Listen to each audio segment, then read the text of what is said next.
காராமணிக்குப்பத்தில் ஒரே குடும்பத்தில் 3 பேர் கொன்று எரிக்கப்பட்ட சம்பவத்தில் 5 தனிப்படைகள் அமைக்கப்பட்டிருக்கின்றன. கூடுதல் விவரங்களை செய்தியாளர் தேவநாதனிடம் கேட்கலாம். தேவநாதன், வணக்கம். இந்த 5 தனிப்படைகள் எப்படி விசாரணையை தொடங்கியிருக்கின்றன? முழு விவரங்கள் என்ன?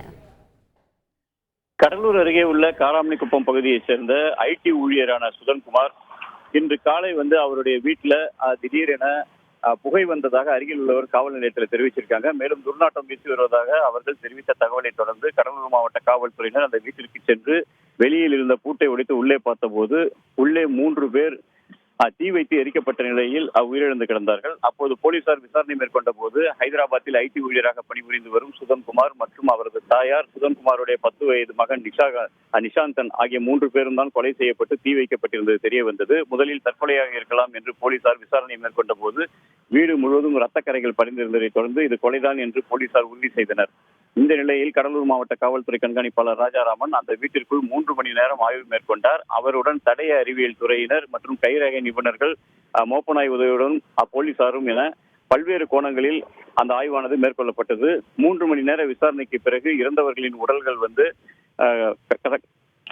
கடலூர் அரசு மருத்துவமனைக்கு அனுப்பி வைக்கப்பட்டது. அதன் பிறகு போலீசார் தொடர்ந்து விசாரணை மேற்கொண்ட போது கடந்த சனிக்கிழமை காலையே இவர்கள் 3 பேரும் கொலை செய்யப்பட்டிருப்பதும், இன்று அதிகாலை மீண்டும் அந்த கொலை செய்தவர்கள் வீட்டிற்குள் புகுந்து அவர்கள் உடலுக்கு தீ வைத்து சென்றதும் தெரிய வந்திருக்கிறது. காவல்துறையினர் வீட்டிற்குள் சென்ற போது இன்று எரிந்து கொண்டிருந்த நிலையில்தான் அவர்களை அணைத்துள்ளார்கள். அதனால் கொடூரமாக இந்த கொலைக்காரர்கள் கொலை செய்து 2 நாட்கள் கழித்து இன்று காலை வீட்டிற்குள் மீண்டும் அந்த உடலுக்கு தீ வைத்து சென்றது கண்டுபிடிக்கப்பட்டிருக்கிறது. இருந்தாலும் இந்த கொலைக்கான காரணம் குறித்து போலீசார் விசாரணை மேற்கொண்டு வரும் அதே நேரத்தில் 5 தனிப்படைகளை அமைத்து போலீசார் தற்போது கடலூர் மாவட்ட காவல்துறை கண்காணிப்பாளர் ராஜாராம் உத்தரவிட்டிருக்கிறார். இந்த 5 தனிப்படையினரும் அந்த வீட்டில் இருந்த 3 செல்போனை முதலில் கைப்பற்றியிருக்கிறார்கள். தொடர்ந்து அந்த பகுதியில் இருக்கும் சிசிடிவி கேமரா காட்சிகளை ஆய்வு மேற்கொண்டு இருக்காங்க. இதே போல